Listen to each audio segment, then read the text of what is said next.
Hey, we are back again with another roundtable, and tonight we are joined by a very eminent person. It is Dr. Paul Cottrell, and I've been looking forward to this all week long. Seriously, I have been looking forward to this all week long. I know you've had a very busy day as well. You just told me this is the fourth interview you'll have done today. Do you want to introduce yourself, tell us who you are, and tell us where you've been all day? Well, thank you for having me. I appreciate it. I just finished recording an interview with Stefan Molyneux. We went on about an hour and a half, and we took live questions near the end of the show to talk about people's concerns, and we tried to go into a little bit more detail what was going on with the economy, what was going on with the leak at the P4 lab. Discussing some of the documents that were, trying to debunk some of the theories, and some of the documents that support the theories. And I recently had a recording with Mike Adams also that should be published tonight. Oh, I believe he publishes his stuff on Brighteon. Yeah, he also has a natural news as well. .com. Right. Yeah. Right. And then I'll probably be on later tonight, late night, probably on a Wake Up, her channel. That's more of a kind of like just a sit down, open forum, just chatting away. Some things are more formal, and some things are much more informal. Okay, well, here it's I am a flat earther, as you probably know. We are into conspiracies. I don't think there's a conspiracy we don't look at and think that there is a conspiracy there to be had. In fact, I think most of the flat earthers, when anything comes out that's kind of large, is the first thing that they would say is it's a hoax. It's some kind of auto. There's the mentality to say it's an auto hoax. I tend to look at things individually in each individual case. It was my opinion pretty early on, actually, that this was a very real thing. That this was a very real virus.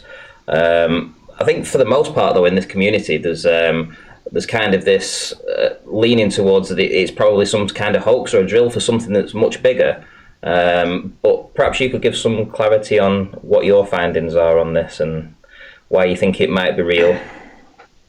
Okay, so I have evidence that shows that this is very real, all right? One is that I talk to doctors that are actually treating patients, and some of them are doing okay with the chloroquine treatment, and some are not. And about a week ago, maybe a week and a half ago, I published on my channel when he texted me, his first COVID-19 patient passed away. So this is very real. All right. And I'm in New York, and New York City is the epicenter of this disease. For the United States, we are Wuhan. And I don't think a lot of people understand that. We have a lot of cases that have been confirmed because we're doing a lot of testing due to the test throughput that was initiated by our governor. But we have a lot of deaths already. We're already seeing morgue tents being erected in front of hospitals in Manhattan. Now, that's very real, all right? And they have refrigerators. Well, why are they doing that? Well, that's for the autopsies, to understand the disease. So this is not fake. But I think the problem is that people are living in a very bifurcated world, as we were talking, behind the scenes, where it's very binary. It's a conspiracy for the New World Order, but it's not a real virus. No, it could be both. It could be a very real virus that the New World Order, ones that are running the show, whoever they are, I call them the eye in the sky. All right, the ones that are the eye in the sky. They can take advantage of this situation, or they may have initiated it. We don't know. But sure, they sure can take advantage of the situation to implement like ID 2020 or push an agenda for forced vaccinations. This is something that I've been putting on my channel quite a bit, dealing with the BioPatriot Act. And the BioPatriot Act is a term I coined to explain that this event could roll in government policies in the United States that was very similar to the Patriot Act right after 9/11. And everyone knows right after 9/11, civil liberties in a surveillance state, a growing bureaucracy came out of 9/11, what we call Homeland Security. And extra authority, extra powers that the FBI and the CIA and the NSA received right after 9/11. So because of this situation, which we call maybe Event 201 for obvious reasons, there is pieces of this BioPatriot Act concept starting to roll out in terms of what your civil liberties are during a pathogenic crisis. So so this binary world that people live in, because it's simpler to try to people try to define the world in reductionism. But that doesn't really show the depth of reality. All right, reductionist thinking is only a first approximation of reality, and we need to look at things in the shades of of colors, the nuances, to fully understand the reality. And in this case, it's very real. And your civil liberties are being eroded. And there is a one world agenda here that's taking place. Yeah. With, mass IDing, mass vaccination program is probably going to be coming along. Social scoring, decashing, one world currency type situation. These are very, very real that come out of this crisis. So people that state that this is fake, this is just the flu, it's not. It's very real. And if you don't believe it, why don't you do this? Why don't you go to someone that actually is sick, all right, and contract it and see how you feel, and film it as you are progressing through your disease, all right? If just in probability, if someone that is about 40 years old that doesn't believe this and does it, if 10 people do it, about one of them out of 10 is going to die. So if you really don't believe it, do the experiment. Take the 10 friends that think that think that it's not real, that are of 40 and up, that aren't in decent health, that aren't athletic, but are minorly healthy, not super healthy, but minorly healthy. One of you out of those 10 are going to die. It's a very nasty thing. I mean, I followed this from its originating in Wuhan. They have a level 4 facility over there, and the narrative, the Chinese narrative, is that it originated from this market, which is just a few hundred yards away or so from the only level 4 facility in the whole of China. And it's interesting that they were working on the SARS virus inside of that lab. And it's interesting that the name of this disease is actually SARS-CoV-19. So it's in the mainstream, they're only punting it as coronavirus. Or occasionally it's COVID-19, but never SARS. Let me dive into what you were saying about the nomenclature, because a lot of people are confused. COVID-19 is not the virus. COVID-19 is the disease that the virus causes. The disease is pulmonary problems, sudden heart attack, kidney dysfunction, a lower white blood cell count. That's COVID-19. The disease, that's the disease. So the virus is actually called SARS-CoV-2.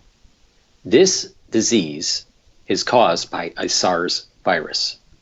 That SARS virus is a beta coronavirus. And I've been promoting on my channel strong evidence, that it was bioengineered, going all the way back to 2008, some of the early days of developing this virus. I believe that SARS-CoV-2 was for scientific purposes. But at about 2015, there was a black op program that was taking place for weaponizing. So there was two strains or two development pathways, one a military one and one a scientific pathway. And now that's the theory, okay? Now we're the hypothesis, because you start with the hypothesis, you gain evidence, and then you develop a theory. So that's the theory because of evidence that I have. Now you build up additional hypotheses as you move along in your research inquiry. The additional hypothesis is now, which strand came first? Which one? Let me rephrase that. Which strand is the bioweapon, and which one's not? And my hypothesis is, because of the virulence compared to RATG13, I believe the Wuhan strand, okay, is the bioweapon, and that the RATG13 is actually the scientific line, and that line is can go all the way back to around the developments of that around 2008. So there's a lot of nomenclature that people get confused on, and what is what. Originally it was called Wuhan coronavirus, and then they stated it was a novel coronavirus, and then it moved to SARS-CoV-2 because the previous infection was SARS-CoV. So people get confused on what COVID-19 really is, and COVID-19 is actually a disease that could be caused by multiple viruses. Right, because, here in the UK, you never hear the word SARS. It's never associated with this at all, which I find very strange, considering that that's what it actually is. And I also have a problem with the World Health Organization when they stated that the mortality rate is around about 3.6%.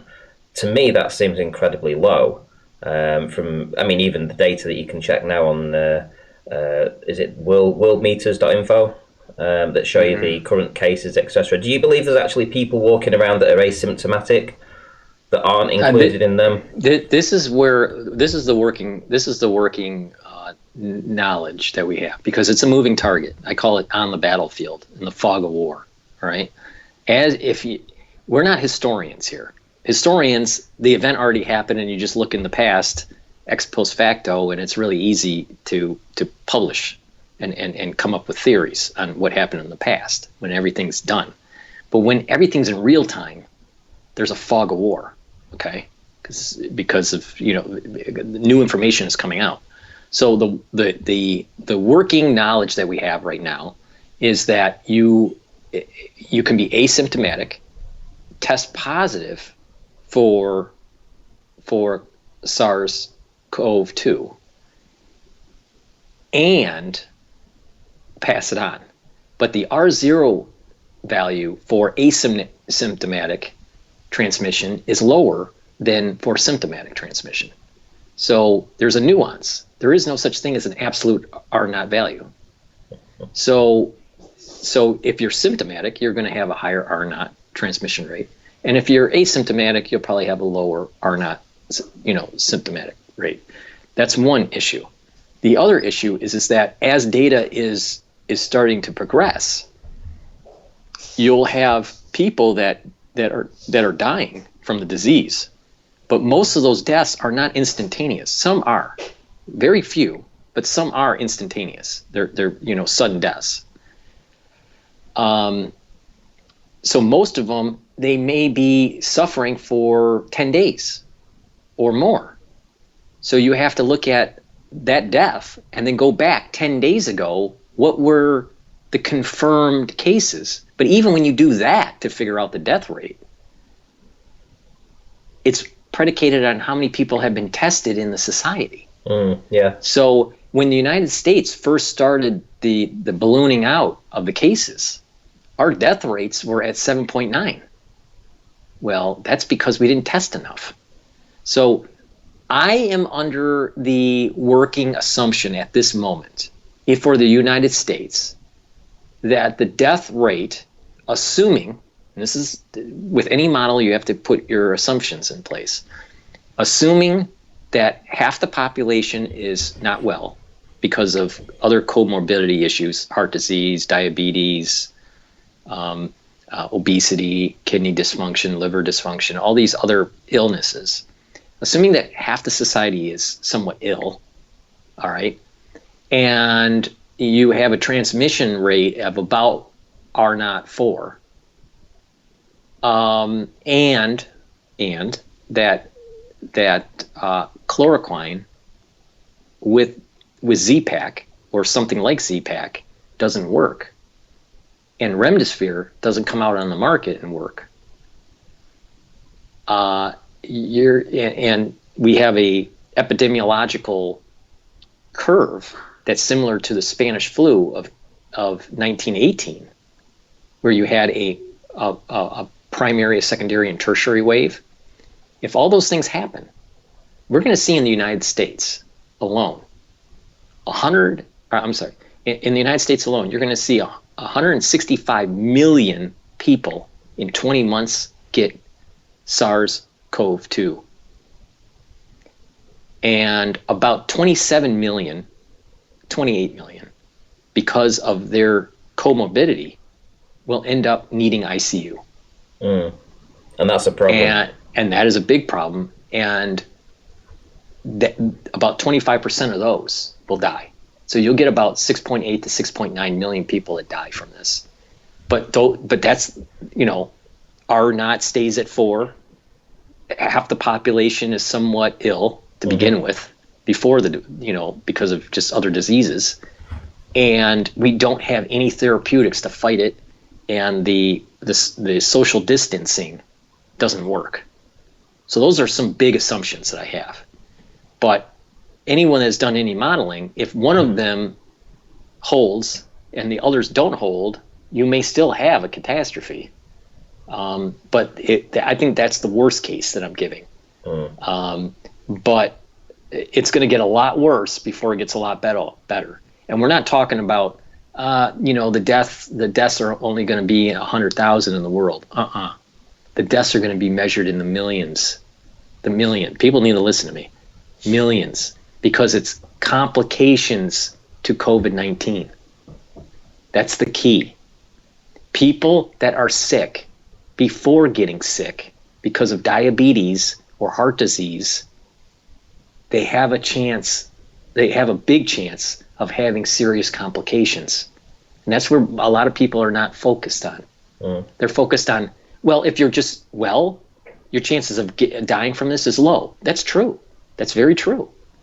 The problem is that a lot of Western societies, especially in the United States, has a lot of diabetes. A lot of people are overweight. A lot of people have hypertension. And you have hypertension and you get COVID-19, you have a big chance of having heart failure. So, people need to wake up and realize that their decisions on how they wanted to live their life, their health decisions, because a lot of these diseases are self-induced. Not all, but a lot of them are. Like type 2 diabetes, a lot of it can be reversed, and it's based on a lifestyle. So, and the same thing with heart disease, in most cases. So, people need to realize that, because you have to, sometimes you have to pay the piper, with the way people have been living. And this is a wake-up call that, people have been living a certain lifestyle, a certain way, and now Mother Nature is coming back to haunt you. Now, that Mother Nature may have been induced, been accelerated by man's tinkering with viruses and leaking it out of the P4 lab. But the bottom line is that Mother Nature is mad. Mother Nature is coming, and Mother Nature always gets her kill, always. And people, I know what I'm saying may frighten people, but the reality of the situation is people have been living too high on the hog and haven't been in tune with nature, in tune with the natural order of things, and that they've been egotistic. And so the angel of death is out, and it will not stop. No matter how much someone prays, no matter how much someone tries to fiddle around in the lab to try to figure this out, the hellhounds are out, and it will get their fill. And until they get their fill, they're not going to go back. So people need to realize that, that the way we've been living our lives at a societal level, all the way to the microcosm of your own family and how you treat your other human being, all this is interconnected. And we'll see what happens. We'll see what happens with this. I've seen your hat. Do you want to show it to the camera? It says Harvard on it. Is that right? Yeah. Okay, so you are still at Harvard. Is that right? Yeah. I'm working on my master's at Harvard before I go to medical school. Okay, and So the people that don't know my background, I was born and raised in Detroit, Michigan. I got a undergrad degree in management and electives in engineering, and I was an automotive engineer for a long time. Traveled the world, lived in Japan, lived in Germany, lived in South Korea, and finished my MBA in finance, and then moved to New York to get into proprietary trading and manage portfolios. So I did that for quite a long time. And during that period of time, I earned a Ph.D. in finance and did postdoctoral work in artificial intelligence, dealing with training algorithms in how to trade the market, unassisted learning, and something called topographical finance, where it's graphing the market in 3 dimensions to see volatility probabilities. So during that time, I was earning my PhD. Right, my brother passed away from heart disease. So, and heart disease runs on my mother's side. So I decided that after I finished my PhD, that I would pursue medicine. So to go to medical school, you have to do a pre-med program, and I'm kind of a research kind of guy. So I finished the pre-med program at Fordham University in New York. And I wanted to, before I started medical school, I wanted to have done some bench work, research. And so I'm pursuing a master's in biology at Harvard before I go to medical school. I have been accepted to medical school already. And, I'm just, near the tail end of the program at Harvard. Harvard has been a great experience. Now, Harvard, in this particular thing that we're talking about, is involved. And it's involved through one of the professors, one of the chairs of chemistry and biology, dealing with nanotechnology, was charged for espionage, sharing information with China, and not divulging to the U.S. Department of Defense his dealings with Wuhan. So, there is unfortunately, we did have a professor and some grad students that were involved with what they call the 1,000 talent plan from China. Wow. that was instituted by China in 2008. So, have you seen some of the reports on what the DNA markers in this virus are? Would you be able to say that it's definitely man-made because you can see this, this, and this in it, or is there some other reason? Yes. No. I go in detail on my channel and it started on January 25th, and it show exactly how it was created. Wow. To give you a primer, there is something called bat SARS in a strain of bat SARS, and a coronavirus, a SARS coronavirus. And they took the best of both worlds and put it into a virus and added HIV homology in the spike protein area to supercharge the spike protein to get into the ACE receptors. But it gets even beyond that. Recent papers have come out where there not only are the ACE2 receptors that it involves, but it also involves the GRP78 receptor, which is a chaperone protein inside cells, but if upregulated when there's stress, they go to the cell surface, and it can utilize those receptors. It utilizes furin. When furin is at the cell surface, it could actually chip away at the S protein and allow it to come into the receptor easier, have a higher affinity, and then come into the cell. And there are 3 other receptors. One's called the CD299 and the CD209. Both of them are immune receptors. This is part of the reason why the HIV homology was put in. Then there is a receptor called CD147, which is also part of a super immunoglobulin family. So this, if you look at it from a bioinformatic point of view, which is the first way I looked at it. I looked at it 3 different vector ways, and they all pointed to the same answer. And that's how you know that you're onto something. When you look at something 3 different ways, you triangulate and it makes sense. So I looked at it from the bioinformatic point of view, looking at the genome, and saw the assembly.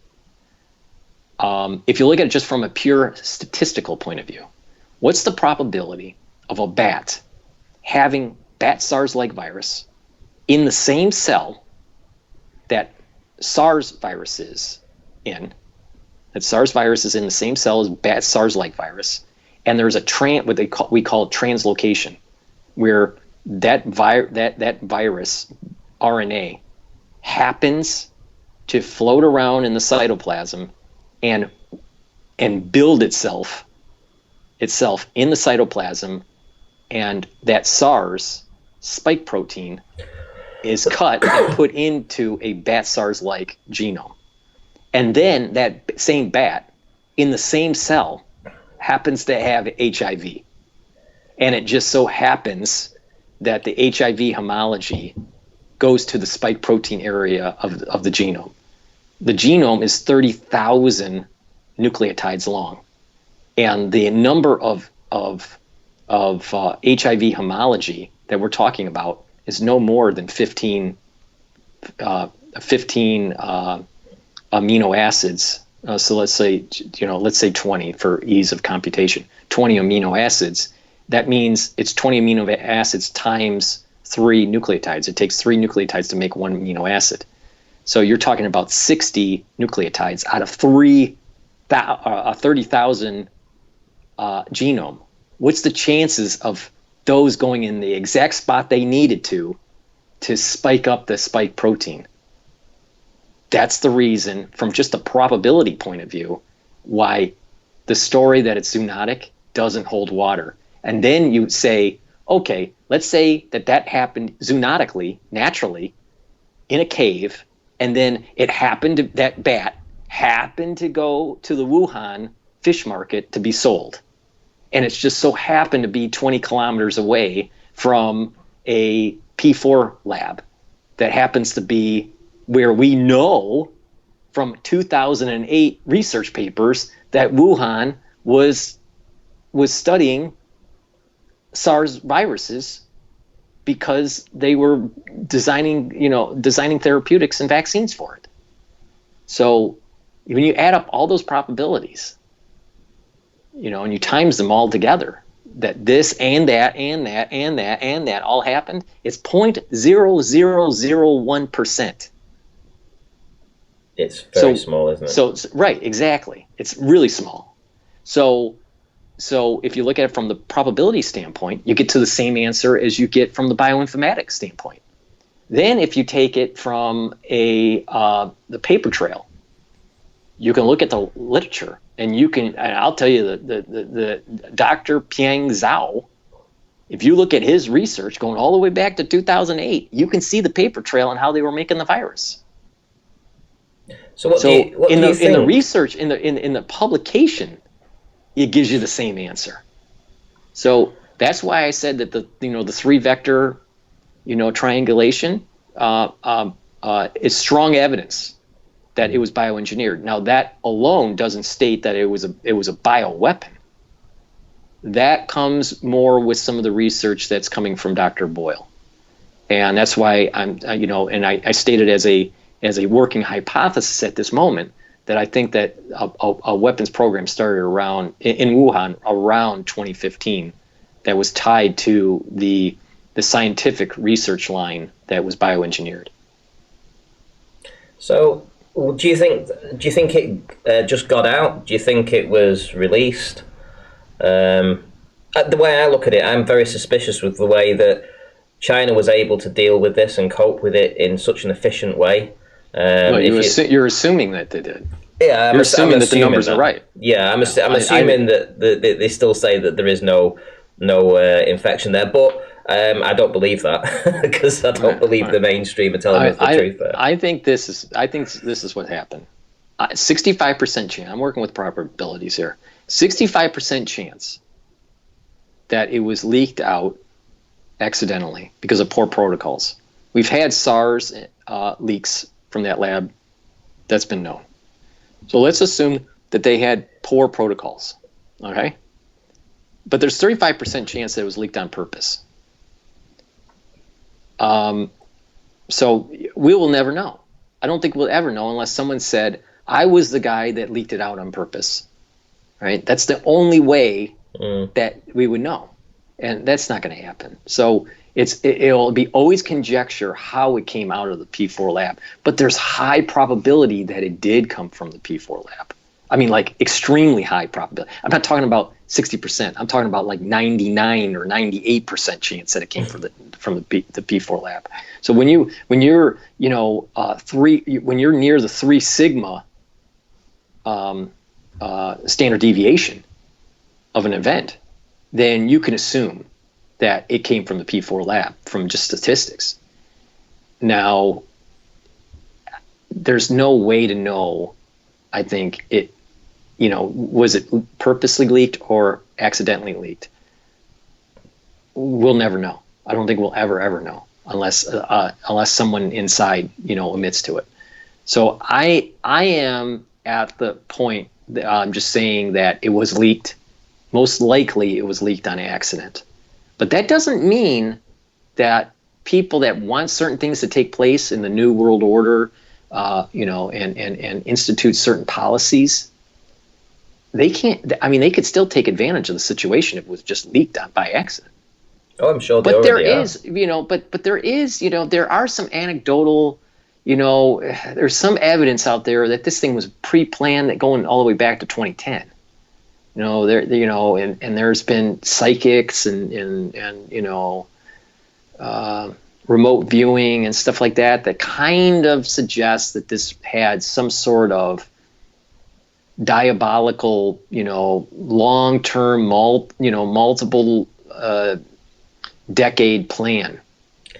Like how did Dean Koontz write a book in 1980s that stated that there was going to be a virus release in 2020? Mm-hmm. The Wuhan. And it was called Wuhan 400. Yeah. I mean, and what's weird is it's the P4 lab. So like the 400 is the 4 in the P4. Wuhan's the location. So I mean, like, where'd that come from? Now, if you believe in the Akashi record, then you can go, well, you know what? That kind of makes sense why the Simpsons, are, so accurate on predicting certain things. Why, certain arts, art mediums, can predict certain events, that they're tapping into the Akashi record. So I'm not saying that that's not possible. It's very possible. So people may have been tapping into the Akashi record, knowing that something was going to happen, but that doesn't mean that that it happened on purpose. You follow me? Yeah. They were tapping into the Akashi record that an event happened, but it doesn't state on how the event happened. So the event could have happened on accident, or it could have happened on purpose. We don't know. The end result was that it did happen, and that we're probably going to have the eye in the sky to try to use this for decaching, social scoring, a one world government kind of situation. It would seem that way. But do you think that in Wuhan, the death rate is accurate? I mean, they're saying now that places like Spain and Italy have more deaths than China. I mean, do you think that's real? Well, here's like I said before, the data isn't in yet. And the real death rate the actual death number is lagged to the number of cases. You always have to go back in time, and what is the real, and that's the key word, the real SARS-CoV-2 cases, tested and not tested. But if they're not tested, it's an unknown number. So you really will never know the death rate. So that's why there's a lot of variability in the death rates. That's one reason. The second reason, so we won't know what the death rates are until after this is done, when all the numbers are in. That's the only way to really know. The death rates are probably at around 3%. Okay? I don't believe that they're higher than 5%. It might fluctuate for different regions between 3 to 5. But it's very possible that when all the numbers are in, because of all the testing that we're doing, it goes all the way down to 1%.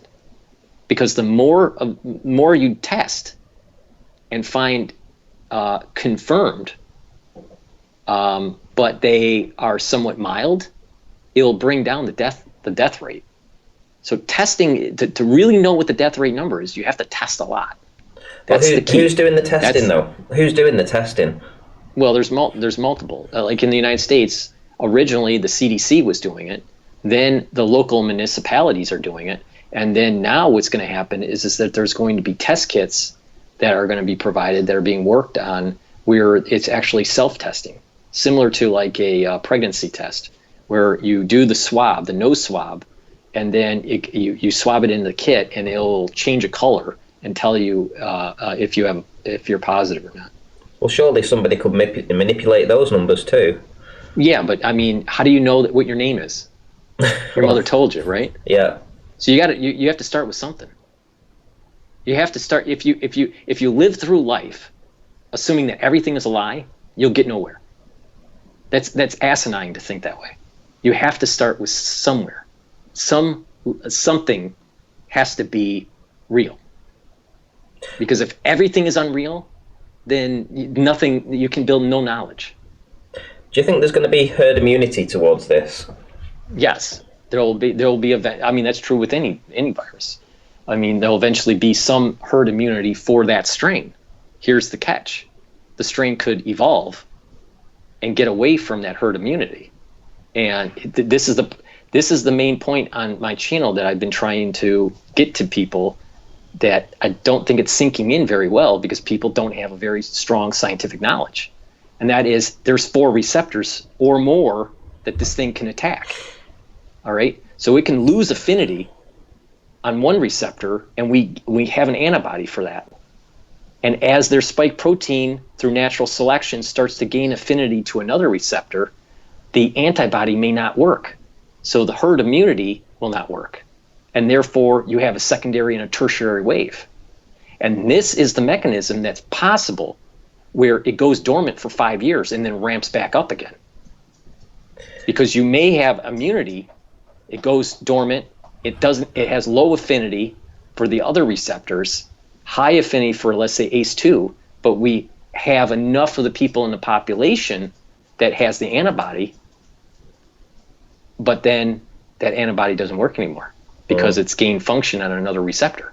And so it's what I call pinballing, where it'll go back and forth between these different receptors, and it rears itself up again and causes havoc. Now, chances are when it rears itself up again, there's enough homology in the spike protein that the antibodies are created quicker compared to the first exposure, where it took a while to get the antibody. But it's dangerous when you have multiple points of attack that this receptor can have.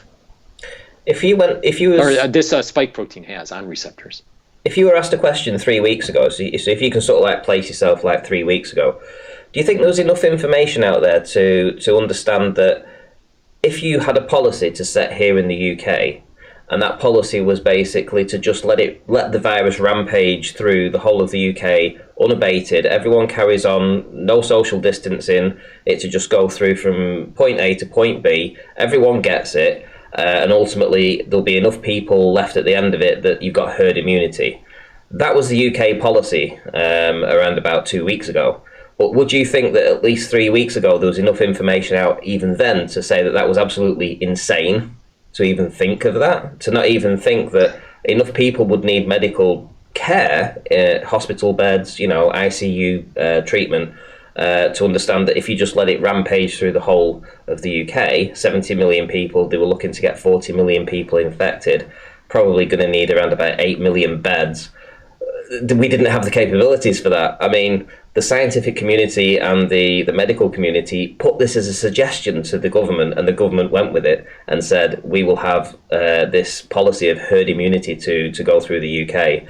Quickly, let us say, about 4 days afterwards, they changed their mind. But do you think that was a good policy to implement? No, I don't think so. And I think it's because the scientific community is assuming only ACE2 receptor. And they're also assuming that this is zoonotic, more virulent type of virus that's similar in terms of virulence to, like, say, influenza. And those assumptions are erroneous. It's not like influenza. It's bioengineered, and it's not attacking one receptor. It's attacking multiple receptors, and it affects ethnicities. See, people don't understand the nuances that I'm saying. CD299 and CD209 are upregulated in elderly and in whites. More people, I'm going to repeat this, more people that are white are going to die from this because of that, because of those two receptors that this spike protein attacks. So they're more susceptible to catch it. ACE2 had more upregulation for males. So if you're a male and white, you're fucked. I mean, that's the reality of this. And that's what we're seeing in Italy. If you look in the hospitals in Italy, they are white, elderly males, over 60, I would say. Over 50, over 60. Yeah. Because of this multiple receptor issue. So they weren't looking at the research. Here's the problem with medicine. And a lot of people don't understand this. Medicine is two-tracked. There is the clinical medicine, which is MDs, medical doctors, all right, or researchers, the Ph.D.s, okay? And they both have a certain level of expertise and importance. The clinical medicine is important on managing disease and prescribing medication, and trying to reach homeostasis in the patient. The PhDs are the ones that understand the molecular biology, what's going on at the inside the cells, what's all the mechanics. All right, they're both needed. MDs don't invent medicine, they prescribe medicine. The PhDs invent medicine, all right, and they find they also expand the basic science of that particular discipline, all right. So the ones that were making the decision were MDs and administrators from the NIH, or what you guys call it, what's the name of your healthcare system? The NHS. NHS. Right? Yeah. So you had administrators. They're more like bean counters, and clinical medicine. They weren't talking to the. I don't think they were talking enough to the epidemiologists, and I don't think they were talking enough to the ones that actually studied coronaviruses, the virologists. What do you think's happening with the walls that are going up worldwide in different countries? I mean, here, we have the European Union, where there's an amalgamation of a whole bunch of different countries that all want to get along and be called Europeans. But since this has come out, we've had all of these countries segregating themselves from one another. The walls have gone up, the borders have been closed. Do you see that as like part of the agenda for the New World Order, or do you think it's an actual fear thing of their individual governments?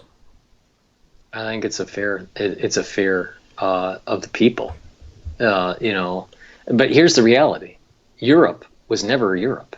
That is an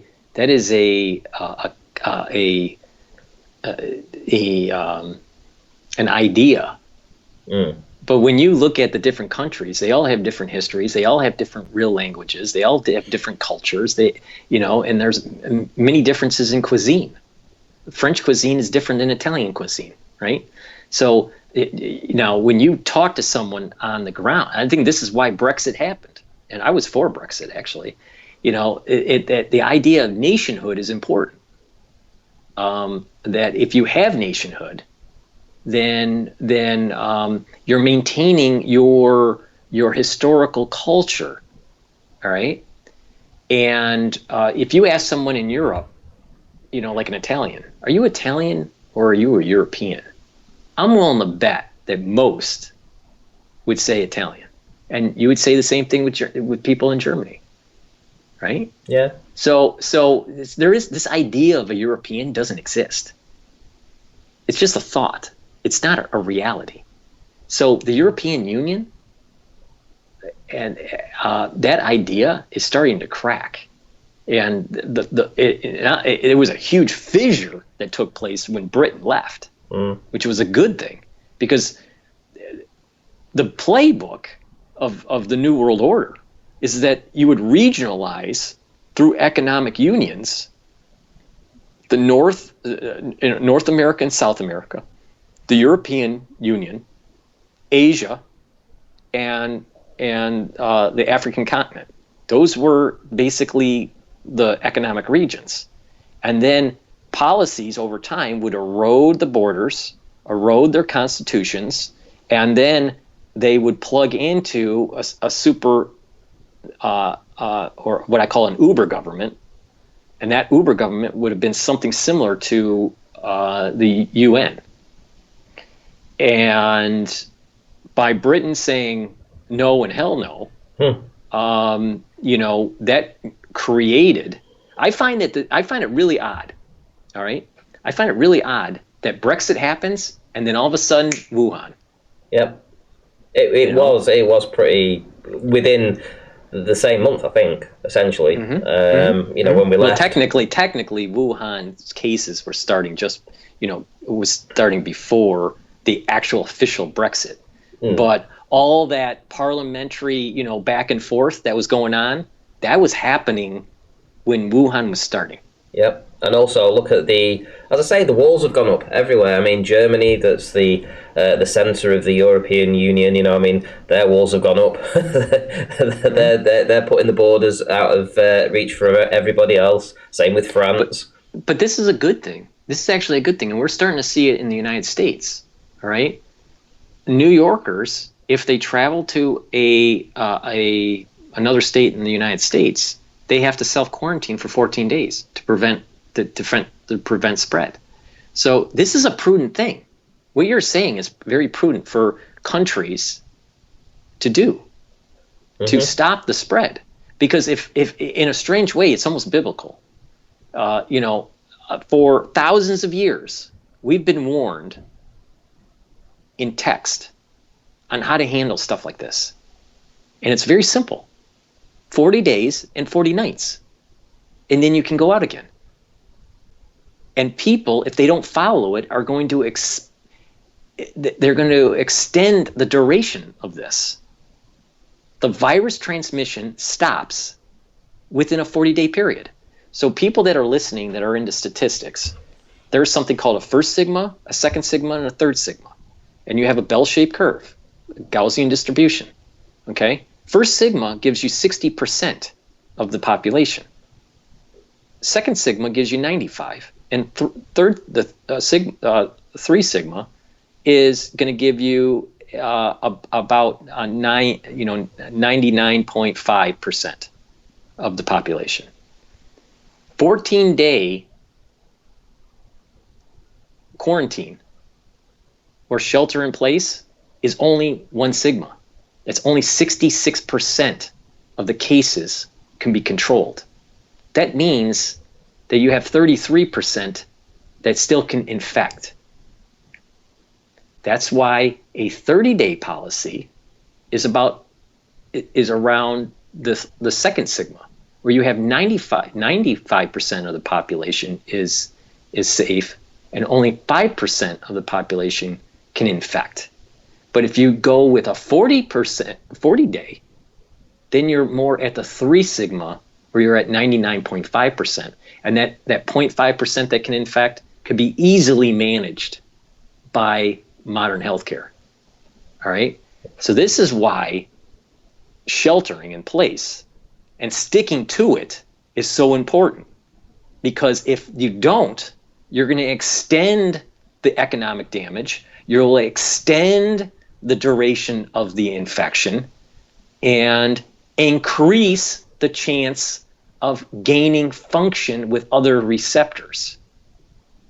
So when people think that they know it all, and it's happening in the United States, where they think they won't get it, or it's not real, or whatever, by them doing that, that self-centeredness, that stupidity, could bring down the world economy. And I'm not talking with hyperbole. It's happening. We're seeing it happen. Because the United States didn't shut down the economy like it should have. It didn't shut down its borders like it should have. It's not doing shelter in place fast enough. And we're seeing it ramp up with number of cases, and we're seeing the death toll rising, and we're seeing morgues being constructed in the streets of New York. And that's a fact. That's not conspiracy. That's not like a lie or anything like that. Yeah. It's very true. It's happening. So where do you see people these? need to realize that by not being egocentric and sitting in your home for 40 days would purge out this disease out of the society, the far majority of it, to a point where it's very, very, very manageable. So the ones that are saying it's not real, they're part of the problem. They're actually a component. This thinking is a component of the virus. It allows for the virulence. What do you think is going to happen with these supply chains? Here in the UK, for instance, we import 50% of our food. We have 70 million people here. We've seen that the borders are shutting down. We've seen that the China's had no GDP for about 3 months. There's no imports, exports, etc. You think of all the different companies that are closing, including haulage companies, airplane, flights, all kinds of stuff are shutting down. People are losing their jobs. How long do you think it's going to take to recover? If you see in the way that this is progressing, and it was still in its infancy, I believe that this is still in its infancy. It's got to get to Africa yet and get a foothold there, and I hate to think what it will happen when it goes there, because of the lack of medication they have over there. But Do you see this being a couple of years? Do you see it being a few months? What's your opinion on that? I think this is going to last for 18 months, 18 to 20 months. And I think that we're going to go into a Great Depression. I think if with people that are looking at the stock market, U.S. stock market, I don't know about the FTSE, but in terms of the U.S. stock market, we're going to see about a 40% drop, maybe more. So that puts the S&P 500 at about 1750. I don't know where the FTSE is trading at right now, but about 5, 6. I would So I would assume about a 40% or more drop. Have you been? And a lot of people are going to like their retirement, like people that were in their late 50s, early 60s, their retirement's gone. It's gone. If it was in the stock market, it's gone. It'll take 10 years to get back to where we were. Have you been following the locust swarm? No, I heard a little bit about it, but I haven't followed it. I don't know. I was the same as you. Literally, I heard a bit about it a few months ago. Apparently, there's 3 now. The largest one of them is 40 miles wide, 25 miles long, 500 feet deep, and it's just completely stripped most of Africa. It's moved on to China now. It's eating all the crops there. It's that big. It's that big that it can, the size of the UK, it could eat the whole of the crop. If the whole of the UK was just a crop farm, it could go from one side to the other in 10 days and just eat everything. And this is what we're talking about with this famine that may arise from that. The idea that the crops that they're planting over there, nobody will have crops. Nobody will have food after this event finishes. Well, I've always thought that this thing that's been happening, and you zoom out and you look at decades, and you're looking at like 5 or 6, maybe 7 decades. It's almost like Exodus, the story of Exodus with the 10 plagues. Mm-hmm. But instead of it in 10 days, it's in like 10 decades. Everything's in slow-mo. And it's not just in Egypt. And it's not just for the Jews. It's almost like there is a world exodus. And I'm going to get a little esoteric here. So a lot of the symbology, when it comes to the New World Order, we're with pyramids and the eye virus and all this. How's that any different than during the the heyday of Egypt and the Exodus? So you have the tyranny of the New World Order, using all of its symbology of from Egypt, and these plagues that are taking place in the whole world, the fires, the earthquakes, the volcanoes, and all this stuff, right? The plague, darkness. I'm sure there'll be a dark, something dark that comes out, lack of light or something, But in death, the angel of death comes and takes the firstborn. Something similar is happening, but it's a rollout in multiple decades. And it wouldn't surprise me that we, on the other side of this, will see the fall of the New World Order and a new beginning for mankind, a new birth, a new renaissance, to be free. Now, what we do with that, I don't know, but that it's been on my mind for about 3 weeks now, about this kind of like almost stretched out version, much longer version of the story of Exodus. I'll need to read that book again. It's been a while since I've done that. But yeah, I mean, what's your take on 9/11? Being a New Yorker and all. Do you believe that the official narrative with that, or do you believe that the buildings were brought down on purpose? I think the buildings were hit by planes due to a stand down by the military instituted by Dick Cheney. And they pulled Tower 7, and that Tower 7 was pre-wired. I don't know if the the Twin Towers were pre-wired. It looks like they were, because when you look at slow motion pictures, you can see like explosion points as it's going down before each level was starting to collapse. So I don't know exactly the mechanism that, that brought down the towers. Planes hit those things, but there may have been a secondary, explosive event that brought down the towers. Tower 7 was definitely pre-wired, because there's no way that they could bring down Tower 7 and have those firefighters in a burning building, wrapping pillars with C4 on every floor, in the middle of, in the middle of 9/11.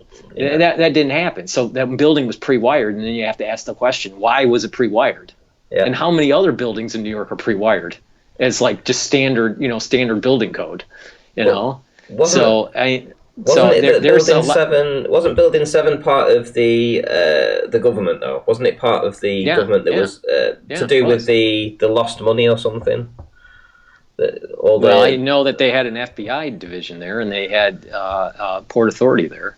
I believe that a lot of the day before 9/11, so I hear, was when they announced that there was a black hole, a deficit of several, either a huge amount of billions or a low amount of trillions of dollars had gone missing. Nobody knew where they were, but they'd sent all the files to the Pentagon, and they'd stored them in the wing that just so happened to get hit by the other plane. And all the information, all the documents that could have found out where that money went blew up conveniently. Right. There's a black operation going on in the Pentagon that probably was Space Force. So that wouldn't surprise me. It wouldn't surprise me at all that was part of it. But the thing is why was the bigger question? I don't really care if the money was, I don't really care about the receipts of the money being lost by the Pentagon. That was $1 trillion. I don't care. What is more, the better question, and I don't think a lot of 9/11 researchers even ask, is why was Tower 7 pre-wired? And how many buildings in New York are pre-wired? Because I guarantee you it's not part of the building code. So why is that happening? Is all government buildings pre-wired? And why? And when you start asking why 5 times in engineering, we start to realize you get to the root cause of a very complex systems. And but you have to ask why 5 times to get to usually to the root cause. And my first question is, why was the building pre-wired? And then when that answered, then you have to ask, why was that? And then why was that? And then why was that? And then you'll get to the root cause. But the overall, situation is probably it was to institute a never-ending war in the Middle East, to have constant carnage and a constant money flow. I believe that the Middle East war that came right after 9/11 was the Vietnam that they wanted, that they couldn't get because the citizens in the United States, because it was through a draft, did not want to fight in Vietnam. So they, the machine that needs all that military money, they got the Vietnam that they were looking for in the 60s. Right after 9/11. I think that's the reason why 9/11 happened. So before we wrap up, is there any advice you'd want to give the people watching and the people that are going to play this back later on? Well, I think it's very important, one, to help your neighbors. Don't think egocentric. There are an awful lot of elderly individuals that are scared, that don't have the means to prepare, that are cutting back to have their medication or their food or whatever. Try to help them out if you can, and if people work together, we'll get through this on the other side, and it'll be a brighter day. It's not going to be the end of the world. It's not going to be the end of the world.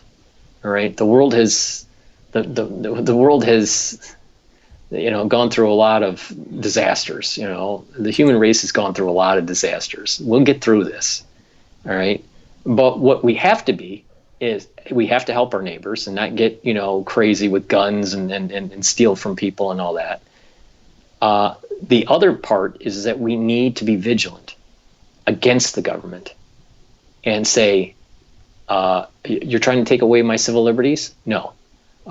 You're trying to do decaching? No. You're trying to curtail my job prospects through social scoring? No. You got to be engaged. You got to tell your government no. All right, but you have to do it with a loud voice, and that loud voice is through a lot of people saying the same thing in a very coherent manner. So those are the things that I think are more the overarching. But in this particular situation, for your family, you have to be prepared. You have to make sure you have enough food, make sure you have enough medicine, make sure you have enough things that could boost up your immune system. So be prepared. But get out of this mindset that the new world order is here to take from you. No, they're trying. I'll give you that. They're trying. But if you're willing to fight for your freedoms, you'll get them. You'll have them. They'll back down. See, it's when they divide us when they win. When we're united and we fight against them, then they lose their power. They only have power over us when we allow it to happen. Okay, awesome. Thank you very much. Well, one question I will ask, seeing as we're here and we are a flat Earth channel, what shape would you say the world is? Would you believe it's a globe, or do you think it may be flat? You don't have to go into detail. I believe it's a globe. There we go. So Paul Cottrell believes it's a globe, and hey, who's to say that he won't look into to the possibility after all this is all finished that maybe look into the conspiracy when all the other conspiracies have finished, because that's essentially what I did. I'd looked at everything, and this was the last conspiracy I looked into, and then hey ho, here I am as a flat earther. But Paul Cottrell, thank you very much and it's Dr.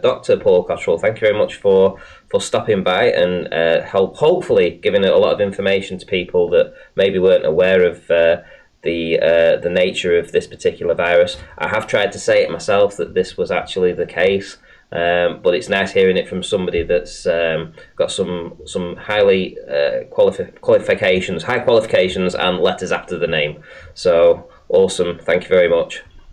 I will leave the description, the link to Paul's channel in the description link, and I may fire up another stream after this. So with that, thank you very much, Paul, again for stopping by, and I'll see you all in the next one.